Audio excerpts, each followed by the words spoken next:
بسم اللہ الرحمن الرحیم الحمد للہ رب العالمین۔ اللہ عز و جل کے ولی کی چوکھٹ کے بوسے کے اوپر آج کل جو ہے وہ سوشل میڈیا پر بہت جو ہے وہ شور مچا ہوا ہے۔ میرے آقا اعلیٰ حضرت امام اہل سنت الشاہ امام احمد رضا خان بریلوی رحمۃ اللہ تعالی علیہ اس بارے میں ارشاد فرماتے ہیں کہ مزار کا طواف کے محض بنیت تعظیم کیا جائے یہ ناجائز ہے، کہ تعظیم بالطواف مخصوص جو ہے وہ خانہ کعبہ کے لیے ہے۔ پھر ارشاد فرمایا کہ مزار کو بوسہ دینا نہ چاہیے، علماء اس میں مختلف ہیں اور بہتر بچنا اور اسی میں ادب زیادہ ہے۔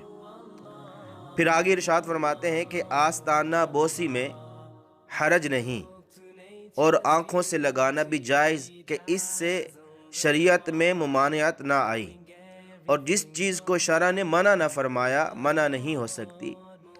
اللہ تبارک و تعالیٰ قرآن پاک کے اندر ارشاد فرماتا ہے ان الحکم الا للہ، حکم نہیں مگر اللہ کا۔